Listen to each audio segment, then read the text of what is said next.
Jamás cruzó por mi mente que en el ocaso de mi vida, a mis 68 años, terminaría tiritando de frío en un callejón oscuro, abrazándome a mí misma para entrar en calor. El aire a mi alrededor estaba impregnado de un olor a humedad, polvo acumulado y aceite de motor viejo. Mis rodillas dolían contra el asfalto agrietado, pero el verdadero dolor no era físico. El verdadero tormento era el eco ensordecedor de la voz de mi propio hijo, rebotando en las paredes de mi mente una y otra vez, como dagas clavándose en mi pecho. ¿Para qué querrías tú una fortuna, mamá? Mírate, eres un ancla del pasado. Papá sabía perfectamente que tu tiempo ya expiró. Esa noche, con el rostro empapado en lágrimas saladas y las manos temblando de una manera incontrolable, sostuve frente a mí una llave de metal pesado y oxidado. Miré la cerradura de aquella puerta industrial despintada y lúgubre, sin tener la más mínima sospecha de que aquel trozo de hierro viejo estaba a punto de desvelar el secreto mejor guardado del hombre con el que compartí mi vida entera.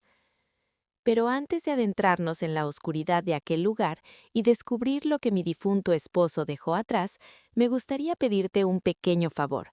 Si disfrutas de estas historias de vida, de justicia y de giros del destino, tómate un segundo para suscribirte al canal, dejar tu me gusta y contarnos en los comentarios desde qué parte del mundo nos estás escuchando.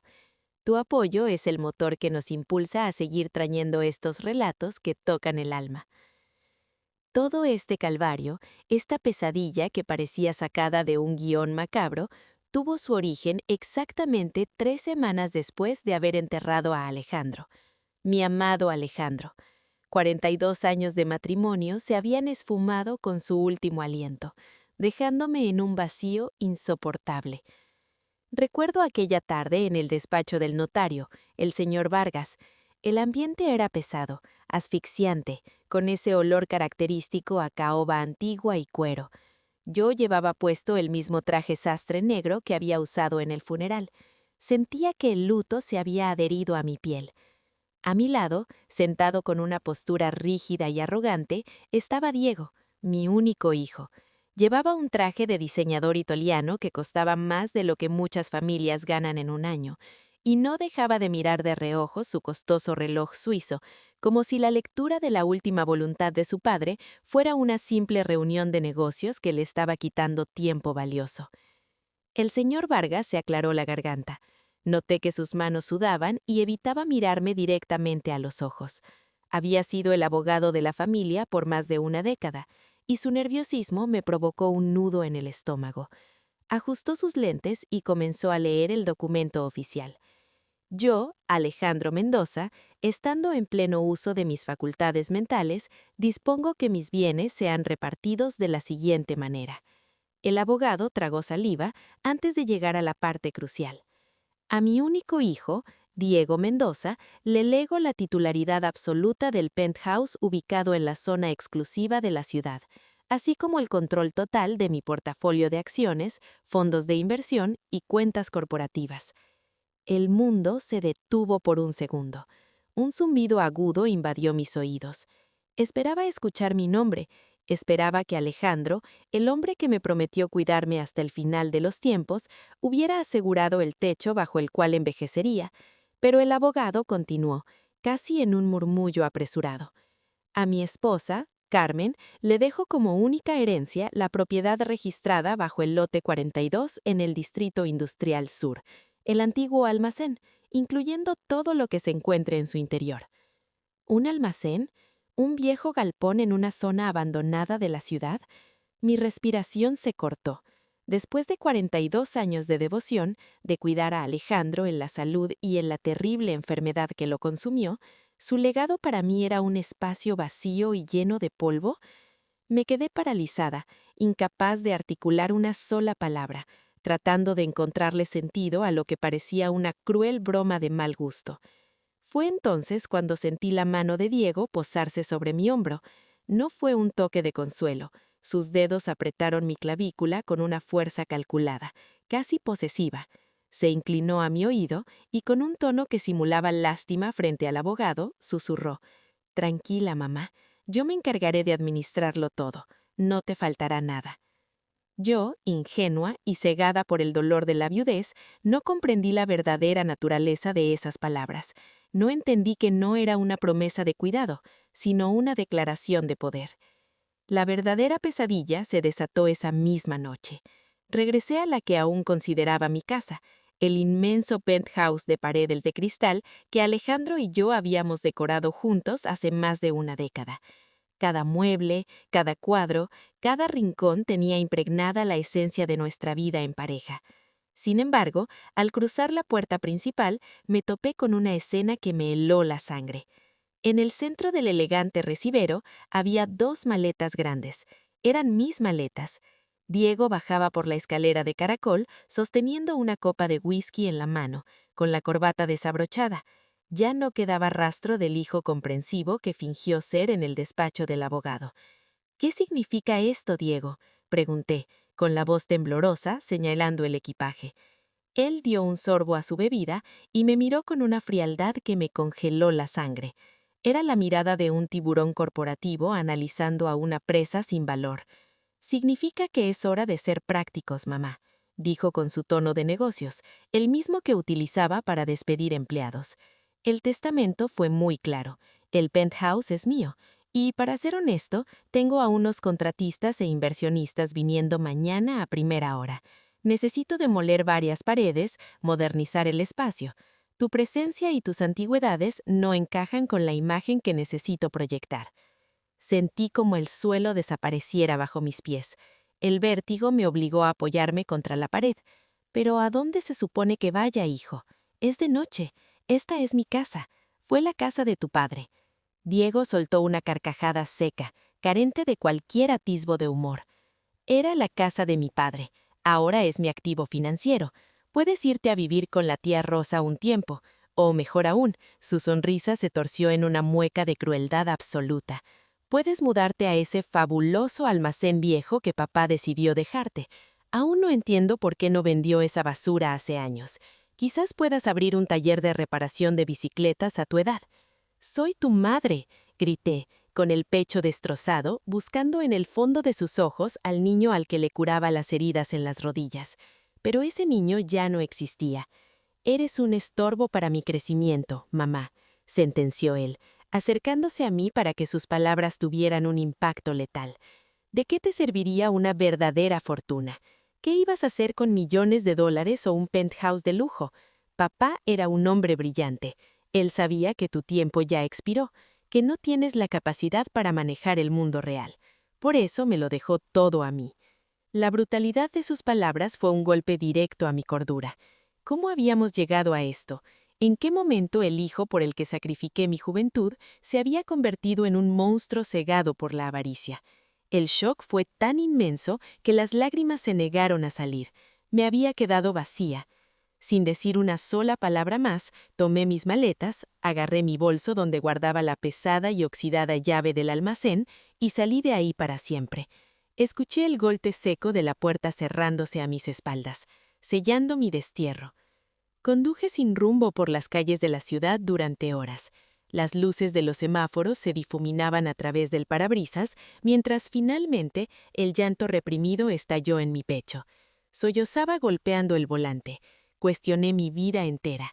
¿Había sido una mentira mi matrimonio? ¿Por qué Alejandro me había expuesto a esta humillación? ¿Por qué me había dejado a merced de un hijo despiadado? Sin darme cuenta, el instinto y la desesperación me guiaron hacia la zona industrial de la ciudad. El paisaje cambió de edificios lujosos a fábricas abandonadas, calles mal iluminadas y un silencio sepulcral. Aparqué mi auto frente al lote 42. Frente a mí se alzaba una estructura de concreto descuidada, con enredaderas secas trepando por las paredes y una enorme puerta de metal con pintura despascarada. Era el retrato perfecto de la miseria y el abandono, un lugar donde la gente olvida las cosas que ya no sirven, justo como Diego me percibía a mí. Respiré hondo, secándome las lágrimas con el dorso de la mano. Bajé del auto y caminé hacia la gran puerta. El aire gélido de la madrugada me calaba los huesos. Con la mano temblando, introduje la llave en el enorme candado oxidado. Tenía miedo. No sabía qué iba a encontrar dentro. Quizás cajas llenas de basura, ratas o trastos viejos. Giré la llave. El mecanismo hizo un fuerte clac. Empujé la pesada puerta que crujió ruidosamente quebrando el silencio de la noche y encendí la linterna de mi teléfono móvil para cortar la oscuridad acumulada de tantos años. Di un paso hacia adentro y entonces mi corazón literalmente se detuvo. Di un paso hacia adentro, esperando que mis zapatos levantaran nubes de polvo gris y que el olor a podredumbre asaltara mi nariz. Mi respiración era entrecortada. El corazón me latía con tanta fuerza contra las costillas que temí sufrir un infarto allí mismo, sola, en medio de la madrugada. El estrecho haz de luz de la linterna de mi teléfono temblaba en mis manos, barriendo la oscuridad. Pero algo no encajaba. El aire no estaba viciado ni olía a abandono. Al contrario, se sentía purificado, fresco, con un sutil y sofisticado aroma a cuero nuevo, cera pulida y goma limpia. A mi derecha, la luz de mi teléfono captó un destello metálico en la pared.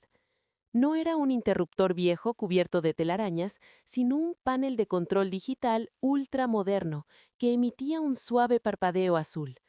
Con los dedos aún entumecidos por el frío y el miedo, presioné el botón principal. Hubo un zumbido profundo, como el despertar de una bestia tecnológica. De repente, una fila tras otra de luces LED de alta intensidad comenzaron a encenderse en el techo con un chasquido rítmico, bañando el inmenso espacio en un resplandor blanco, inmaculado y clínico. Tuve que cubrirme los ojos por un segundo para acostumbrarme a la ceguera repentina. Cuando finalmente bajé la mano y mi vista se enfocó, las rodillas casi me fallan. Me llevé ambas manos a la boca para ahogar un grito de absoluto estupor. Aquello no era un almacén viejo, no era un vertedero de chatarra ni un galpón industrial en ruinas. El suelo frente a mí estaba revestido con una resina epóxica brillante, tan pulcra que podía reflejar mi propio rostro cansado. A lo largo de las paredes zumbaban silenciosamente enormes deshumidificadores y sistemas de control de clima de última generación. En las esquinas superiores, cámaras de seguridad con lentes rojos vigilaban cada milímetro del lugar. Era una bóveda, un santuario de alta seguridad perfectamente camuflado bajo la fachada de un edificio en decadencia. Y en el centro exacto de esa vasta e impecable sala descansaban 3 imponentes siluetas. Estaban cubiertas cuidadosamente con fundas de seda hechas a medida, que caían sobre unas curvas aerodinámicas y elegantes, ocultando celosamente a las máquinas que yacían debajo. Hipnotizada, como si caminara en un sueño irreal, dejé caer mi bolso al suelo y me acerqué a la primera silueta. Agarré el borde de la suave tela plateada y, conteniendo la respiración, tiré de ella hacia atrás. El lienzo de cera resbaló como agua, revelando una parrilla cromada inconfundible y una carrocería de un color gris abedul que parecía capturar la luz y devolverla multiplicada. Era un Aston Martin DB5 de 1964, el mismo vehículo legendario que tantas veces había visto en la pantalla junto a Alejandro cuando nos acurrucábamos en el sofá a ver los clásicos de espías que a él tanto le fascinaban. La pintura estaba tan perfecta, tan inmaculada, que el coche parecía haber viajado en el tiempo directamente desde la fábrica de Newport Pagnell. No había ni una mota de polvo en su capó. Llorando en silencio, incapaz de procesar la magnitud de lo que estaba viendo, caminé hacia el segundo vehículo y retiré su cubierta. Un Mercedes-Benz 300 SL Gullwing de 1956, pintado en un espectacular tono cela plateado con un interior de cuero rojo sangre que quitaba el aliento. Sus icónicas puertas de ala de gaviota estaban herméticamente cerradas, pero la elegancia de sus líneas era un tributo a la ingeniería y al arte. Y bajo la tercera sábana, la joya de la corona, un Ferrari 275 GTB4 de 1967, en un vibrante y pasional rosso corsa. Su color rojo intensa me transportó instantáneamente a la copa de vino tinto que Alejandro siempre ordenaba en nuestros aniversarios. Junto a cada automóvil descansaba un elegante atril de acero inoxidable que sostenía una carpeta de cuero repujado. Me acerqué temblando y abrí la primera. Estaban los certificados de autenticidad, historiales de mantenimiento meticulosos, facturas de importación y documentos de propiedad. Aunque nunca fui una experta en el mundo automotriz, no necesitaba serlo para comprender la magnitud de lo que tenía frente a mis ojos. Estos no eran simples medios de transporte, eran obras de arte rodantes, tesoros de coleccionista que valían cifras que mi cerebro no podía ni siquiera empezar a calcular. Millones, decenas de millones. Alejandro, mi amor, ¿qué es todo esto? ¿Qué estuviste haciendo? Susurré al aire vacío, sintiendo que la cabeza me daba vueltas. Durante más de 40 años de matrimonio, jamás vi un cargo extraño en la tarjeta de crédito. Jamás noté una ausencia injustificada. Jamás sospeché que mi marido, el hombre que me preparaba el café todas las mañanas, llevara una doble vida como uno de los más grandes coleccionistas de autos clásicos del país. Fue entonces que mis ojos captaron algo más. Al fondo del galpón, detrás de una pared de cristal insonorizado, había una pequeña oficina elegantemente amueblada. Mis piernas me arrastraron hacia allí.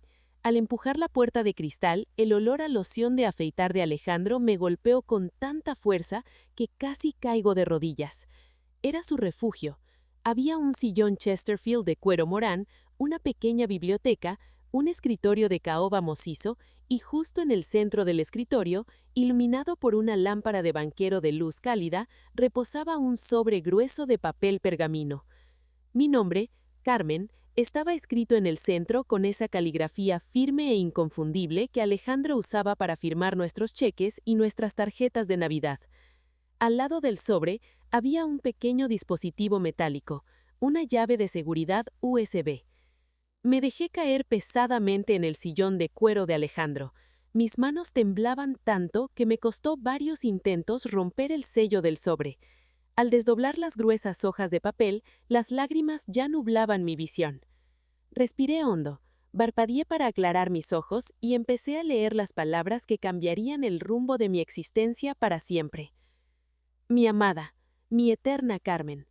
Si estás leyendo estas líneas en la soledad de esta oficina, significa que mi corazón finalmente ha dejado de latir y que has encontrado el valor para abrir la puerta que, estoy seguro, nuestro hijo intentó hacerte creer que no valía nada. Este es mi último y más grande regalo, para ti. Antes que nada, quiero pedirte perdón. Perdón por el shock, por el miedo, por la confusión que debes estar sintiendo ahora mismo. Sé que te envié a la boca del lobo durante la lectura del testamento. Sé que dejé que Diego creyera que te había abandonado a tu suerte. Pero te ruego que me escuches. Este secreto nunca, jamás fue diseñado para lastimarte. Fue construido, ladrillo a ladrillo, dólar a dólar, exclusivamente para protegerte. Hace 6 años, cuando me diagnosticaron esa insuficiencia cardíaca, los médicos me dieron un ultimátum. Me dijeron que tenía, con suerte, 5 años de vida. Les gané por un margen, como siempre me gustó hacer, pero esa sentencia de muerte me abrió los ojos a una realidad aterradora. Supe que mi tiempo a tu lado se extinguía, y mi única obsesión fue asegurar que cuando yo no estuviera para defenderte, nadie pudiera pisotearte.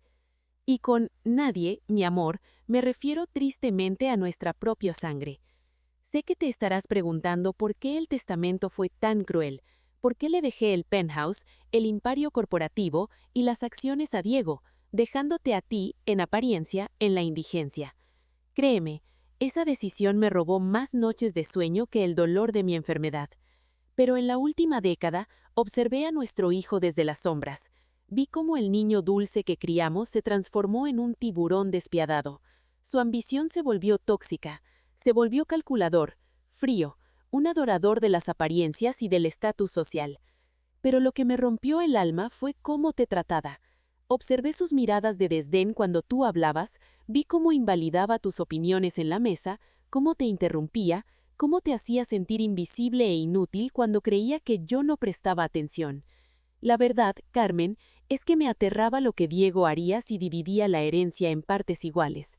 Él habría contratado legiones de abogados para incapacitarte, para tomar el control de tu mitad argumentando que él sabía administrarlo mejor por tu propio bien. Te habría arrinconado, te habría dejado sin voz ni voto en tu propia vida. Por eso diseñé esta herencia dividida, una trampa perfecta para su arrogancia. Le entregué a Diego lo que él considera el éxito absoluto, el ruido, el estatus, los activos visibles. Pero esos bienes están atados a deudas ocultas, a mantenimientos asfixiantes y a fluctuaciones del mercado. Le entregué una prueba de fuego para su carácter. Si es verdaderamente inteligente, sobrevivirá. Si es devorado por su ego, se hundirá solo. Y a ti, mi reina silenciosa, te dejé la riqueza real, la riqueza inquebrantable. Respira profundo, mi amor.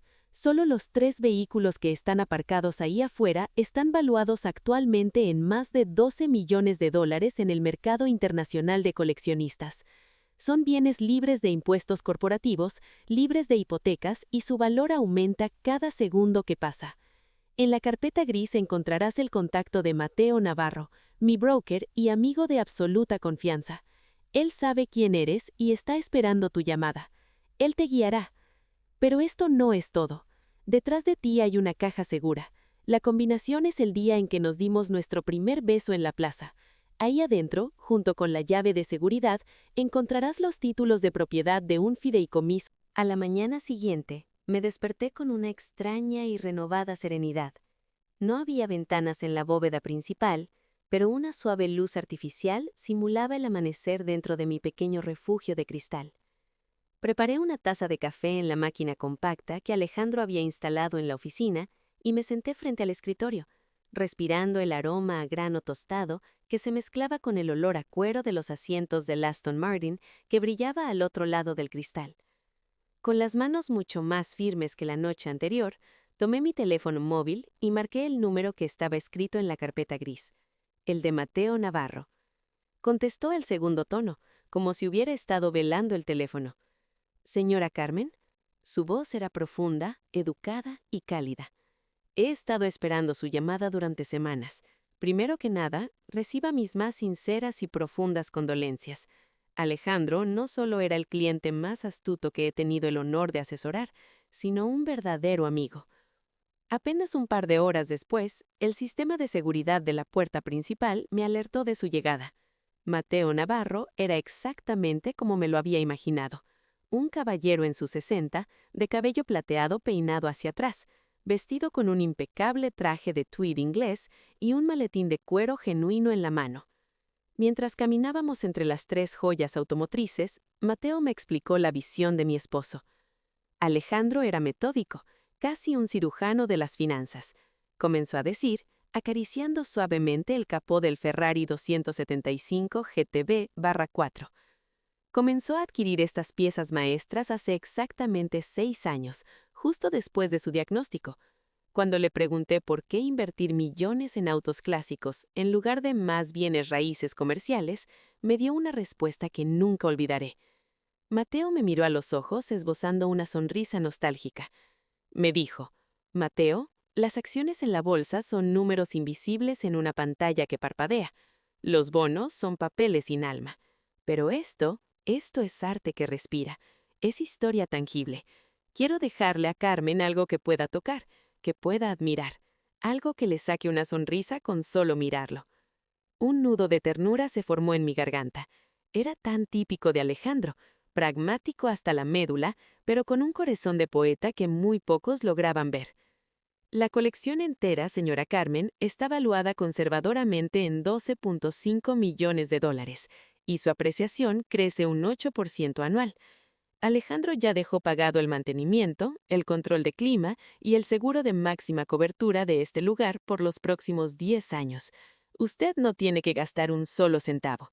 Puede venderlos, conservarlos como inversión, o si un día se siente aventurera, sacar el Aston Martin a dar un paseo por la costa. Tras la partida de Mateo, regresé a la oficina para enfrentar el siguiente paso del plan de mi esposo. Caminé hacia la pared de paneles de madera y deslicé el cuadro de un paisaje montañoso. Detrás se encontraba la caja fuerte de acero empotrada. Mis dedos temblaron ligeramente al introducir la combinación. 1404. El 14 de abril, la fecha de nuestro primer beso bajo la lluvia en la plaza central. Hubo un chasquido metálico profundo. Al abrir la pesada puerta, un nuevo universo de posibilidades se desplegó ante mí. Había gruesos fajos de documentos legales, todos meticulosamente organizados en carpetas con etiquetas impresas. El archivo principal llevaba por título Inventario de Libertad para Carmen. Al hojear las páginas, tuve que sentarme para no perder el equilibrio. Columnas interminables de cifras y escrituras bailaban ante mis ojos.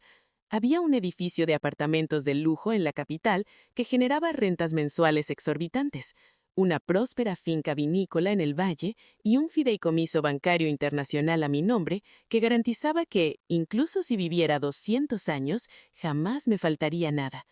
Pero hubo un documento en particular que me atrapó el corazón. Eran las escrituras de una propiedad residencial, una casa en Playa del Carmen, aquel rincón paradisíaco frente al mar Caribe donde pasamos nuestra luna de miel. Las notas adjuntas indicaban que Alejandro la había comprado hace 4 años, renovándola y amueblándola en secreto. Tenía un hogar de verdad, no solo este deslumbrante garage. Estaba absorta en la lectura cuando el tono de llamada de mi teléfono rompió el silencio. La pantalla iluminaba el nombre de Diego. Dejé escapar un largo suspiro. Pulsé el botón verde y me llevé el aparato al oído. «Mamá, ¿dónde demonios te metiste?» Su voz no denotaba preocupación filial, sino una irritación aguda, la molestia de quien lidia con un empleado ineficiente. «Estoy perfectamente bien, Diego», respondí, sorprendiéndome de la gélida calma que bañaba mis propias palabras. La vieja Carmen habría llorado. La nueva Carmen, respaldada por un imperio de titanio y el amor eterno de su marido, ni siquiera se inmutó. «Como sea, necesito que vengas al penthouse ahora mismo. Los contratistas ya están aquí y van a empezar a tumbar los muros de la habitación de visitas. Hay un montón de cajas con la ropa vieja de papá y tus cachivaches. Ven a recoger tu basura o le diré a los obreros que lo tiren todo al contenedor en la calle. Estaré en 1 hora». Y corté la llamada antes de que pudiera replicar. Fui al armario secreto, me di una ducha rápida y me vestí con un elegante traje de 2 piezas en color azul marino, de corte impecable, hecho con una suave cachemira que abrazaba mi figura, complementándolo con un discreto pero finísimo collar de perlas que encontré en una de las cajas fuertes. Al mirarme al espejo, vi a la dueña de un imperio, no a una anciana desechable. Cuando llegué al que alguna vez fue mi hogar, el portero del edificio me saludó con una mezcla de respeto y lástima. Subí en el elevador privado y las puertas se abrieron directamente al caos. El penthouse estaba irreconocible. El polvo del yeso flotaba en el aire denso, los plásticos gruesos cubrían los plazos de mármol que yo solía encerar y el ruido ensordecedor de los taladros perforaba las paredes donde antes colgaban nuestros retratos familiares. Diego estaba en el centro de la sala gritando órdenes por teléfono a algún proveedor. Al verme entrar, colgó abruptamente. Su mirada recorrió mi atuendo impecable con un destello de curiosidad, pero su arrogancia rápidamente ahogó cualquier atisbo de interés. «Ya era hora», gruñó, señalando un rincón del pasillo. «Ahí están las cajas. Yo ya tomé la colección de relojes Rolex de papá y sus mancuernillas de oro. El resto es pura ropa apolillada y libros que nadie lee. Apresúrate, los decoradores llegan a las 11. No le respondí. Caminé hacia las cajas de cartón con paso firme. Al abrirlas, encontré los verdaderos tesoros de Alejandro. Sus libros de filosofía con anotaciones en los márgenes, su colección de plumas estilográficas antiguas y el suéter de lana tejido a mano que le regalé en nuestra última Navidad, el cual aún conservaba el olor de su colonia. Cada objeto era un fragmento de su alma, y para nuestro hijo no eran más que estorbos sin valor monetario. Empecé a empacar cuidadosamente las cosas en bolsas de lona. Diego caminaba de un lado a otro, mirando su reloj con impaciencia, resoplando como un toro unifurioso. «No te puedes tomar todo el día, mamá. Son solo cosas viejas. Ni siquiera tienes dónde meterlas en ese maldito almacén que te tocó». Me detuve. Me giré lentamente hacia él y lo miré fijamente a los ojos. Vi su traje ajustado, su postura tensa, su necesidad enfermiza de impresionar fantasmas. Sentí una profunda y genuina lástima por él. «Sí tengo un lugar, Diego. dije con una voz tan suave y cortante como el filo de una navaja. Y voy a tomarme el tiempo que considere necesario. Lo que tú llamas cosas viejas, yo lo llamo memoria. Pero no te culpo por no notar la diferencia. Solo puedes ver el precio de las cosas, pero jamás lograste comprender su valor. Diego rodó los ojos, bufando con desprecio. Ahórrate los sermones baratos. Tengo negocios reales que atender. Y sin decir más, giró sobre sus talones y desapareció en otra habitación. En el fondo del último cajón del armario de Alejandro, encontré algo que me hizo sonreír. Su vieja maleta de cuero para documentos, oculta tras unos abrigos. Dentro había una pequeña nota adhesiva. Querida Carmen, si estás hurgando aquí, es porque Diego te echó. Aquí tienes copias certificadas de todos los fideicomisos por si se te pierde la llave USB. Te amo. Siempre un paso adelante. Mi amado era un genio absoluto. Horas después, tras cargar mi coche con las bolsas, dejé atrás la ciudad gris y contaminada. Tomé la carretera costera que serpenteaba hacia el sur, rumbo a Playa del Carmen. A medida que los edificios de concreto eran reemplazados por el verde vibrante de la selva tropical y el azul infinito del mar Caribe, sentí que una pesada armadura caía de mis hombros. Por primera vez, desde que enterré a mi esposo, respiré a pleno pulmón. No estaba huyendo como una víctima, estaba conduciendo hacia mi renacimiento. Llegué a una calle adoquinada y tranquila, bordeada de majestuosos cipreses. La casa estaba al final del camino, oculta tras un muro de piedra caliza adornado con bugambilias en flor. Inserté la llave de la carpeta en la cerradura del portón de roble macizo. Al cruzar el umbral, el interior me robó el hálito. Era un santuario de paz. Pisos de madera de parota, ventanales inmensos que dejaban entrar la brisa del mar, sofás blancos de lino y una cocina abierta iluminada por la luz del atardecer. Cada mueble, cada textura, cada color había sido elegido pensando exactamente en mis gustos. Pero lo que me hizo romper en un llanto de gratitud absoluta fue la pared principal de la sala. Ahí, iluminada por un foco dicroico, colgaba una enorme acuarela. Era una réplica exacta de una pintura de los canales de Venecia, el mismo lugar donde Alejandro se arrodilló para pedirme matrimonio hace más de 40 años. El cuadro original se había perdido en una mudanza hacía décadas, y Alejandro... El tiempo tiene una forma curiosa de tejer sus hilos cuando el alma finalmente encuentra la paz. Habían transcurrido 5 meses desde aquella noche gélida en la que fui desterrada de mi propia vida. 5 meses en los que Playa del Carmen se había convertido no solo en mi refugio, sino en mi reino. Bajo la experta guía de Mateo Navarro y un equipo de asesores financieros de élite que mi difunto esposo había dejado a mi disposición, mi imperio invisible no hacía más que prosperar. Los viñedos reportaron una cosecha récord. Las rentas de los edificios comerciales fluían con la precisión de un reloj suizo. Y mis 3 joyas automotrices descansaban a salvo en la bóveda climatizada, aumentando su valor con cada amanecer. Mi vida cotidiana, sin embargo, era de una sencillez exquisita. Pasaba las mañanas cultivando orquídeas en mi jardín de piedra caliza, tomando café con mi vecina Isabela y leyendo los libros de filosofía de Alejandro frente a la inmensidad del mar Caribe. Me había convertido en una mujer inquebrantable. Pero el destino, o tal vez la justicia divina, estaba a punto de llamar a mi puerta. Era un martes por la tarde.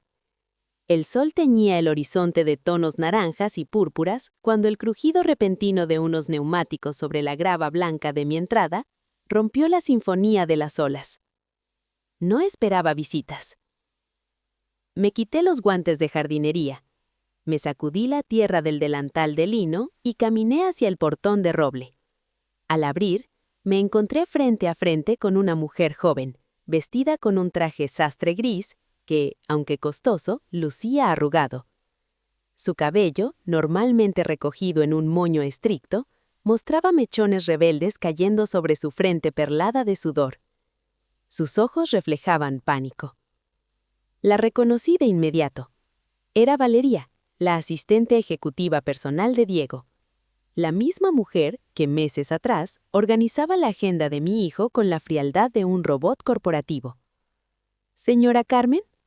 Su voz tembló, carente de su habitual tono autoritario. Le ruego que me perdone por presentarme así, sin previo aviso, pero es una emergencia catastrófica. La hice pasar a la sala de estar y le ofrecí un vaso de agua helada con limón. Valeria se sentó al borde del sofá blanco, apretando su costoso maletín de cuero contra su pecho como si fuera un escudo. Observó de reojo la elegancia de mi casa, el cuadro de Venecia, mi postura relajada y tragó saliva. Claramente esperaba encontrar a una anciana marchita y deprimida, no a la matriarca de un feudo millonario. «Tranquilízate, Valeria. Respira profundo», le dije, cruzando las piernas con elegancia, apoyando las manos sobre mis rodillas. «¿Qué ha pasado con mi hijo?» Valeria cerró los ojos un instante. «Diego lo ha perdido todo, señora Carmen. Absolutamente todo. Está al borde de la quiebra total, y la cárcel es una posibilidad real si no inyectamos capital antes del viernes». El silencio invadió la sala. No sentí pánico. No sentí que el mundo se me viniera encima. Solo sentí el peso profético de las palabras de Alejandro resonando en mi cabeza. Le entregué una prueba de fuego. Si es devorado por su ego, se hundirá solo. «Explícame los detalles, y no omitas nada», ordené, con un tono firme que obligó a Valeria a enderezarse. «Fue una vorágine de malas decisiones, señora. Diego quería triplicar su fortuna rápidamente para demostrar que era intocable», comenzó Valeria, abriendo su maletín y sacando unos gráficos en rojo. «Invirtió el 80% de su liquidez en un megaproyecto de condominios de lujo en la costa norte. Lo hizo a ciegas, sin las auditorías ambientales adecuadas porque los desarrolladores le prometieron retornos irreales. Resultó que los terrenos estaban en una zona protegida y altamente contaminada. El gobierno clausuró la obra. El dinero se esfumó en la arena. Asentí lentamente. La avaricia cegadora, el primer pecado capital de los negocios. ¿Y qué hay del penthouse? ¿Las cuentas corporativas? ¿Las acciones que le dejó su padre? Valeria bajó la mirada, avergonzada en nombre de su jefe. Ahí es donde la situación se vuelve dantesca. Para cubrir los primeros huecos financieros del proyecto fallido, Diego hipotecó el penthouse y liquidó las acciones de su padre con pérdidas terribles. Al mismo tiempo, había ordenado una demolición interna masiva en el departamento para la gran remodelación.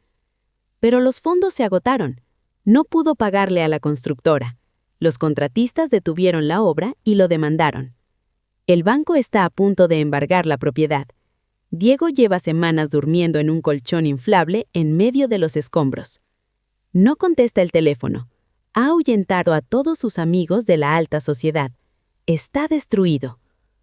¿Por qué no me llamó él mismo?, pregunté, sabiendo perfectamente la respuesta. Orgullo.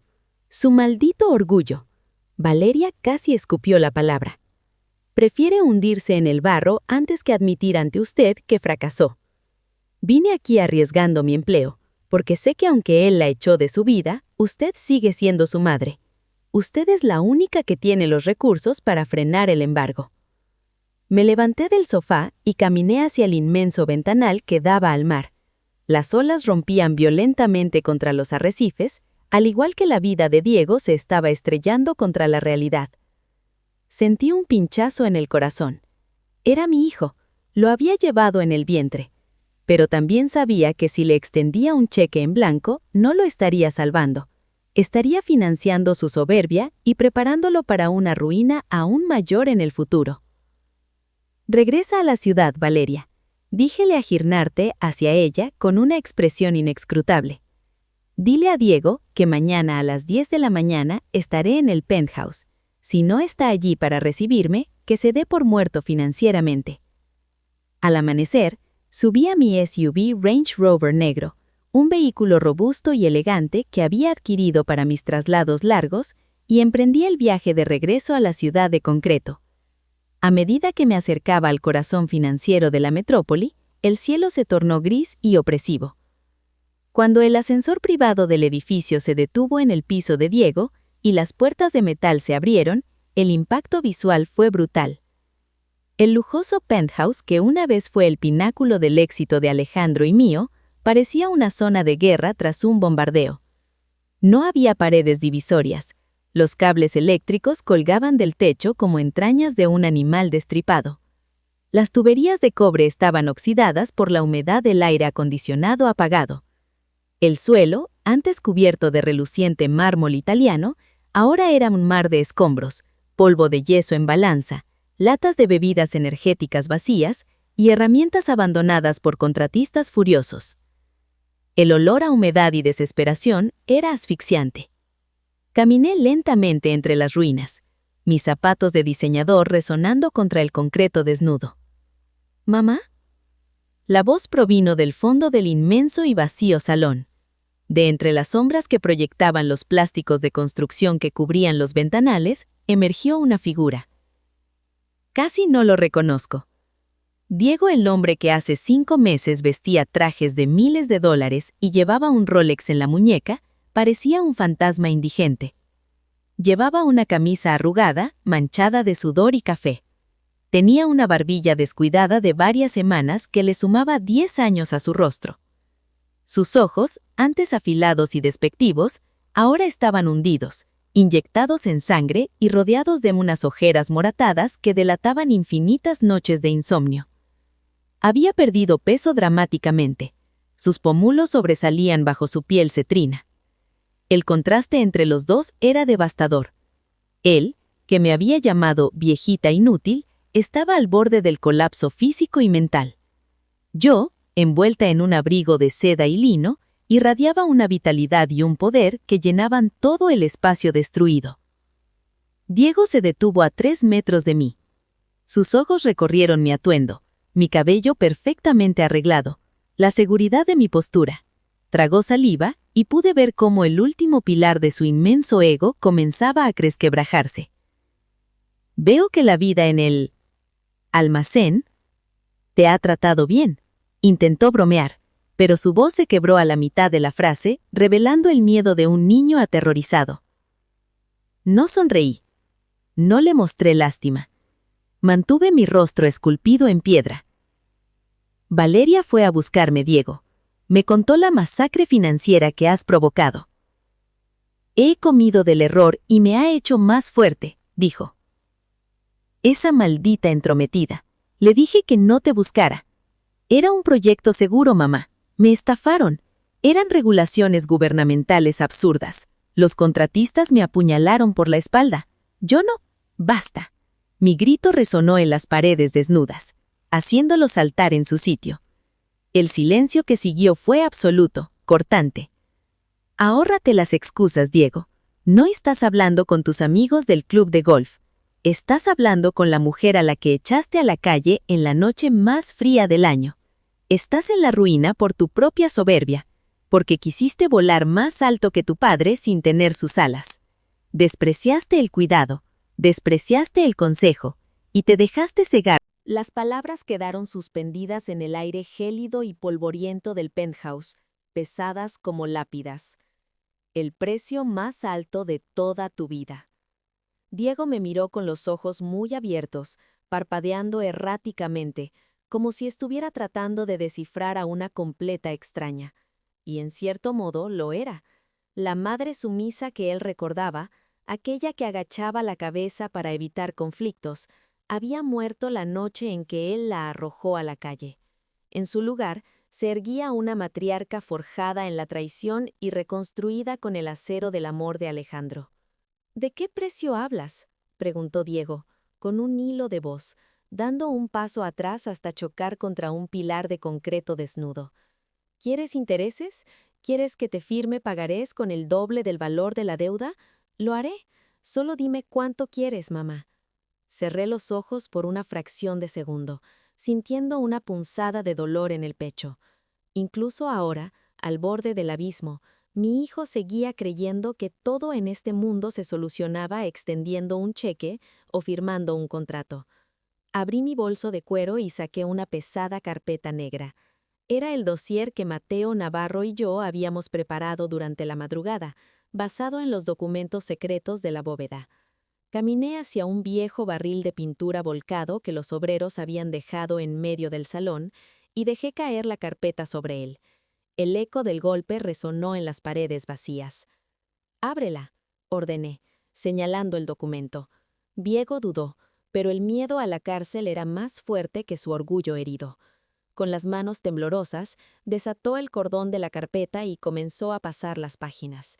Al principio, su ceño se frunció en confusión, pero a medida que sus ojos escaneaban los gráficos, los correos electrónicos impresos y las proyecciones de riesgo, su rostro perdió el poco color que le quedaba.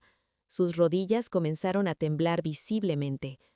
Esto es un análisis detallado del proyecto de los condominios en la costa norte», murmuró, con la respiración entrecortada. «Están las auditorías ambientales ocultas, los reportes de toxicidad del suelo, las advertencias de quiebra. Pero la fecha de este documento es de hace 3 años. Papá lo investigó 3 años antes de morir. Papá sabía que esto era una estafa». Levantó la vista hacia mí, con una mezcla de horror y traición en sus ojos inyectados en sangre. «Él lo sabía, mamá, y aún así me dejó su fortuna para que yo la invirtiera aquí. Me dejó caminar directo hacia el matadero. Me odiaba». «No te atrevas a decir que te odiaba». Mi voz cortó el aire como un látigo, dura e implacable. «Tu padre te amaba más que a su propia vida. Pero era un hombre sabio, Diego. Durante años intentó advertirte, intentó enseñarte sobre paciencia, sobre integridad, sobre no invertir en castillos de arena construidos sobre mentiras. Pero tú lo llamaste anticuado, te reíste de su cautela, le dijiste en su propia mesa que el mundo de los negocios ya no era para viejos asustadizos». Diego tragó saliva, recordando claramente aquellas cenas familiares donde su ego había aplastado los consejos de su padre. «Alejandro no te empujó al abismo, Diego», continué, acercándome a él, sin apartar la mirada de sus ojos derrotados. «Él simplemente dejó de sostenerte la mano. Sabía que la única forma de que dejaras de ser un niño arrogante disfrazado con trajes caros era dejando que te estrellaras contra el muro de tu propia soberbia. Te dejó la cuerda para que te ahorcaras, y a mí me dejó las tijeras para cortarlas si decidía que valía la pena salvarte». El silencio que siguió fue sepulcral. Solo se escuchaba el silbido del viento colándose por los plásticos de las ventanas. Diego dejó caer la carpeta al suelo. Ya no había excusas, no había contratistas a quienes culpar, ni mala suerte, ni regulaciones injustas. Era él. Su caída era su obra maestra. «Entonces, córtala», suplicó, con la voz quebrada, las lágrimas surcando los canales de polvo en las mejillas. «Córtala, mamá, te lo ruego, haré lo que quieras. No voy a firmar un cheque en blanco para que sigas jugando a ser el rey del mundo, Diego. Si mi dinero, el dinero que tu padre protegió con su vida, va a rescatarte, será bajo mis términos, innegociables». Levanté 3 dedos de mi mano derecha. Primera condición: transparencia y rendición absoluta. Pierdes el control total de tus finanzas. Mateo Navarro y un comité fiduciario designado por mí tomarán el control de tus cuentas bancarias, de tus activos restantes y de la negociación con tus acreedores. Recibirás una mensualidad modesta, estrictamente calculada para cubrir tus necesidades básicas. Ni cenas de lujo, ni relojes suizos, ni viajes en primera clase. Vivirás como un hombre común que debe trabajar para ganarse el pan. Diego jadeó, abriendo la boca indignado. «Pero eso es una humillación pública. Me estás tratando como a un niño incapacitado. Mis socios en el club, la junta directiva, seré el hazmerreír de toda la ciudad. Tus socios ya se están riendo de ti a tus espaldas, mientras los bancos afilan los cuchillos para embargarte», repliqué, sin una pizca de piedad. «Elige, Diego, humillación en el club de golf o la humillación de ponerte un uniforme naranja en una prisión estatal por fraude a tus inversionistas. Tú decides». Él cerró la boca de golpe. Sus hombros se encorvaron bajo el peso aplastante de la realidad. Asintió lentamente. «Está bien, acepto. ¿Cuál es la segunda?» «Segunda condición», continué, dando un paso por encima de los escombros de mármol blanco. Este penthouse. Vamos a inyectar el capital necesario para terminar la remodelación estructural básica. Ni mármol italiano, ni grifería de oro. Lo básico y funcional. Una vez que sea habitable, se pondrá en la venta inmediatamente para liquidar la mayor parte de tu deuda con el banco. Esta vez, el golpe fue directo al corazón de sus apegos. No, mamá, por favor, no. Esta es la casa de la familia. Aquí crecí. Aquí están los recuerdos de papá. Solté una risa amarga y seca que lo heló. No te atrevas a usar la memoria de tu padre para defender este montón de ladrillos. ¿Recuerdos de la familia? Tú destruiste la casa de la familia la noche en que empacaste mis cosas en bolsas de basura y me echaste a la calle para impresionar a un grupo de contratistas. Los recuerdos no están en las paredes, Diego, y este lugar ya no te pertenece. Es un monumento a tu avaricia y será vendido hasta el último centavo. Diego se cubrió el rostro con las manos. Un sollozo ronco escapó de su garganta. Estaba acorralado. Tercera y última condición, dije, bajando el tono de voz, pero inyectándole una autoridad maternal que no admitía réplicas. Vas a entrar a un programa de terapia psicológica intensiva. Vas a sentarte en una silla frente a un profesional, al menos 2 veces por semana, y vas a escarbar en tu alma hasta descubrir en qué maldito momento el dinero se volvió más importante que las personas. Vas a aprender por qué desprecias a las mujeres. ¿Por qué creíste que una viuda de 68 años era un estorbo desechable? Y empezarás por ir a la oficina de Valeria, la mujer que arriesgó su carrera para venir a rogarme por tu salvación, y le pedirás perdón de rodillas si es necesario. Diego dejó caer las manos de su rostro. Me miró fijamente. La ira, la negación y la negociación habían desaparecido. Solo quedaba el dolor puro y desnudo. El hombre corporativo, el tiburón de los bienes raíces, se desmoronó. Sus rodillas cedieron y cayó pesadamente sobre el suelo de concreto cubierto de polvo. Las nubes grises de gesso se levantaron a su alrededor. Diego, mi hijo, apoyó las manos en el suelo y bajó la cabeza hasta casi tocar los escombros. Empezó a llorar. No era el llanto de un estratega frustrado, era el llanto desgarrador de un niño que se ha perdido en el bosque oscuro y se da cuenta de que ha estado caminando en la dirección incorrecta toda su vida. «Perdóname, mamá», sollozó, con la frente apoyada en el polvo, su voz ahogada por la angustia. «Fui un monstruo, fui un completo y maldito monstruo contigo. Tenías razón, no soy nada. Todo lo que toqué, lo destruí. Lo siento tanto por esa noche». Mi corazón de madre, que había estado blindado por la frialdad y la disciplina, finalmente se resquebrajó. No me importó que mi traje de cachemira se arruinara. Me arrodillé a su lado, en medio de la suciedad, los escombros y el caos de su vida destruida. Rodeé sus hombros temblorosos con mis brazos, atrayéndolo hacia mi pecho, como solía hacerlo cuando se caía de la bicicleta a los 7 años y se raspaba las rodillas. Diego se aferró a mi abrigo como un náufrago a un pedazo de madera en medio de la tormenta, hundiendo su rostro en mi hombro, empapando la tela con sus lágrimas de arrepentimiento. «Lloras, hijo, llora todo lo que necesites porque el veneno tiene que salir», le susurré al oído, acariciando su cabello enmarañado. «No eres nada de lo que creías ser, Diego. Tu dinero, tus trajes, tus influencias, todo eso era una mentira. Pero sigues siendo mi hijo, y a partir de hoy, juntos, desde cero, vas a aprender a ser un hombre de verdad».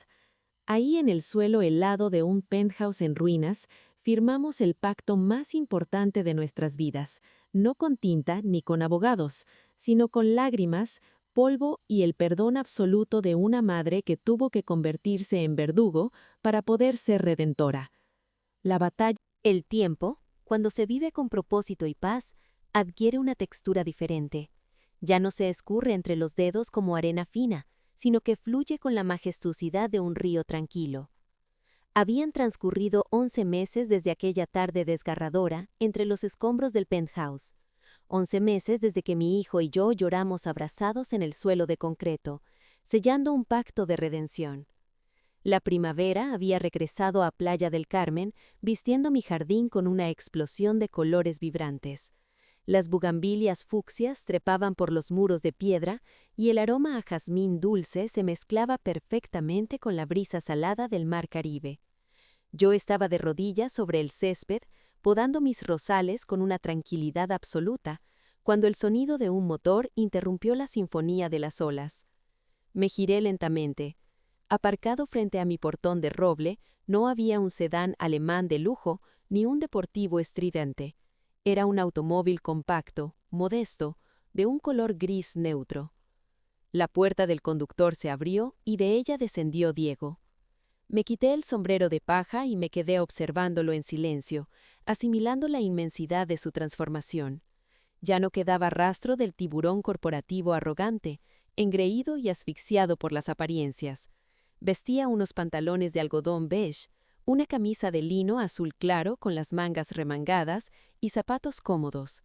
Había recuperado su peso ideal, su postura era relajada, y se había dejado una barba corta y prolija que suavizaba los ángulos de su rostro. Al verlo caminar hacia mí bajo la luz del sol, el parecido con su padre, Alejandro, en sus años de juventud, era tan asombroso que me robó el aliento. «El jardín está espectacular, mamá», dijo al acercarse, con una sonrisa genuina, cálida, que le llegaba a los ojos. Se inclinó y me dio un beso en la mejilla, un gesto natural y lleno de afecto, libre de cualquier obligación forzada.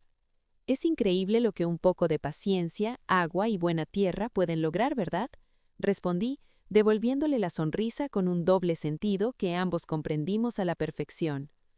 Nos sentamos en la terraza de madera que miraba hacia el océano, bajo la sombra de una gran sombrilla blanca. Isabela, mi maravillosa vecina, nos había dejado una jarra de limonada con menta fresca antes de irse al mercado. Serví 2 vasos, escuchando el tintineo de los cubos de hielo. «El penthouse se vendió ayer por la tarde», anunció Diego, tomando un sorbo de su bebida. «Los contratistas terminaron la obra básica la semana pasada. Mateo Navarro manejó la subasta y logramos un precio un 40% más alto de lo que el banco exigía. Mamá, todas las deudas están saldadas, las demandas fueron retiradas, el fideicomiso de papá no tuvo que ser vaciado». Dejé escapar un suspiro de alivio. «Esa es una noticia maravillosa, hijo. Has cerrado el capítulo más oscuro. Ahora el fondo fiduciario tiene el margen necesario para apoyarte en tus próximos pasos. Hablando de eso, ¿has pensado qué vas a hacer ahora?». Diego bajó la mirada hacia sus manos, callado por un momento. Su rostro reflejaba una madurez y una humildad que las agotadoras e intensas sesiones de terapia habían esculpido a fuego en su alma. «Quería hablarte de eso», comenzó, mirándome a los ojos. «Me han ofrecido un puesto a tiempo completo, como director de operaciones». Levanté una ceja intrigada. «¿En qué firma?». «No es una firma de bienes raíces comerciales, mamá. Es una ONG, una organización sin fines de lucro enfocada en el desarrollo de viviendas sociales sustentables». Diego soltó una pequeña risa nerviosa, como si aún no pudiera creer sus propias palabras. «El salario es una fracción de lo que solía ganar, pero gracias al estipendio que organizaste a través del fideicomiso, mis necesidades básicas están cubiertas. El trabajo tiene sentido, mamá». «Viviendas sociales», repetí, saboreando la ironía. El hombre que despreciaba los proyectos que no tuvieran grifería de oro, ahora iba a construir techos para los más vulnerables. «¿Qué te hizo tomar esta decisión, Diego?». Él señaló hacia el horizonte. «¿Recuerdas el terreno de los condominios de lujo? El proyecto fallido en la costa norte que me llevó a la quiebra. El gobierno limpió la toxicidad del suelo y subastó la tierra a una organización benéfica. Me acerqué a ellos hace unos meses, como voluntario anónimo para ayudarles a desenredar los permisos de construcción, ya que yo conocía el proyecto original. Se dieron cuenta de que soy bueno planificando. Ahora, en el mismo lugar donde mi avaricia me destruyó, vamos a construir un complejo de 100 hogares ecológicos para familias de bajos recursos». Las lágrimas acudieron a mis ojos, pero esta vez eran de un orgullo inmenso, puro y radiante. «Oh, Diego, tu padre se reiría a carcajadas de la ironía de todo esto. Estaría infinitamente orgulloso del hombre en el que te has convertido. Yo estoy orgullosa de ti. Diego asintió, conmovido, y luego alcanzó una pequeña bolsa de tela que había traído consigo. Hablando de papá, en medio de todo el papeleo final y la limpieza de la oficina del señor Vargas, el abogado nos entregó una caja de seguridad que estaba a su nombre. Pensé que debía ser tú quien la abriera. Puso sobre la mesa de cristal una pequeña caja de nogal pulido. La reconocí al instante. Era la caja donde Alejandro guardaba sus objetos más preciados. Con las manos temblorosas levanté la tapa. En el compartimiento superior descansaban sus gemelos de oro y sus pasadores de corbata. Diego los había tomado la noche que me echó, pero ahora me los devolvía, comprendiendo que los objetos no le pertenecían. Sin embargo, debajo de la bandeja de terciopelo había algo más. Era una pequeña bolsa de seda. Al abrirla, un destello dorado cayó sobre mi palma. Era mi anillo de bodas original, el sencillo aro de oro que Alejandro me puso en el dedo hace 42 años y que yo creía haber perdido en el caos de la mudanza forzada del penthouse. Pero la verdadera sorpresa estaba en el fondo de la caja, un sobre cuadrado sellado con cera y un pequeño estuche de joyería forrado en cuero azul marino. El sobre tenía mi nombre. Rasgué el papel con cuidado y saqué una tarjeta de aniversario. La caligrafía de Alejandro, ligeramente temblorosa por los estragos de su enfermedad terminal, decía lo siguiente: Mi reina, mi Carmen, el primer anillo que te di cuando éramos jóvenes y pobres fue una promesa de la vida que íbamos a construir. Este que tienes en las manos es la celebración de la vida magistral que creamos juntos. No estaré ahí para celebrar nuestro 43 aniversario, pero quiero que lleves esto como recordatorio de que mi amor por ti es infinito. Gracias por ser el pilar de mi existencia. Sintiendo que me faltaba el aire, abrí el estuche de cuero azul marino. Sobre un cojín de terciopelo blanco resplandecía un anillo Eternity de una belleza abrumadora.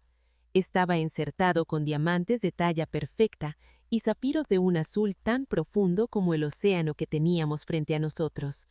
Había un recibo doblado detrás del cojín. La fecha de compra era apenas 3 semanas antes de que Alejandro fuera ingresado de urgencia al hospital por última vez. Incluso al borde de la muerte, él estaba planeando el futuro. Estaba pensando en cómo hacerme sonreír.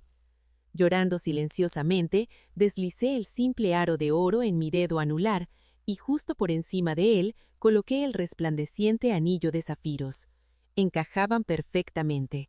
La simpleza de los comienzos, abrazando la riqueza y la profundidad del final de nuestro viaje juntos. Diego extendió su mano sobre la mesa y me apretó. «Gracias, mamá», susurró, con la voz cargada de emoción. «Gracias por ser fuerte cuando yo fui débil. Gracias por destruirme para poder reconstruirme. Gracias por no rendirte conmigo». Esa tarde nos despedimos con un abrazo que curó todas las heridas, cerrando el círculo de dolor y abriendo uno de esperanza. Antes de subir a su modesto automóvil, Diego se giró y preguntó con curiosidad: «Por cierto, ¿qué planeas hacer con los autos clásicos en el almacén?». Sonreí, acomodándome el sombrero de paja. El Mercedes y el Ferrari se subastarán el próximo mes en Monterrey.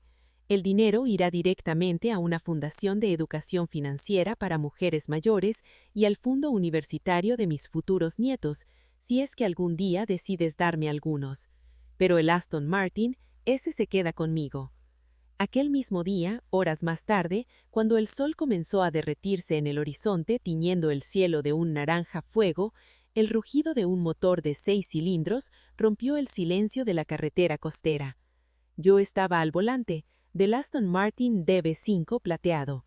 El viento cálido del Caribe revolvía mi cabello, mientras mis manos, adornadas con el oro y el zafiro de mi esposo, guiaban el volante forrado en madera con una confianza absoluta, domando la poderosa máquina con cada curva que el camino me presentaba. «Tenías razón, mi amor», le dije en voz alta al viento, sintiendo que Alejandro iba sentado en el espacio del copiloto sonriéndome. A mis 68 años, la vida me dio la lección más brutal y hermosa de todas. Me enseñó que la verdadera herencia no se mide en los ceros de una cuenta bancaria, en el tamaño de un penthouse, ni en el estatus frente a la alta sociedad. Aquel viejo galpón oscuro y abandonado, que una vez simbolizó el desprecio de mi hijo y mi supuesta inutilidad, se transformó en la llave maestra que nos salvó a ambos. El amor de Alejandro, meticuloso, visionario y valiente, había trascendido la muerte para protegerme del egoísmo y para arrancar a nuestro hijo de las garras de su propia vanidad. Mientras el Aston Martin devoraba kilómetros de asfalto frente al mar brillante, supe que un ciclo de mi vida se había cerrado para siempre, pero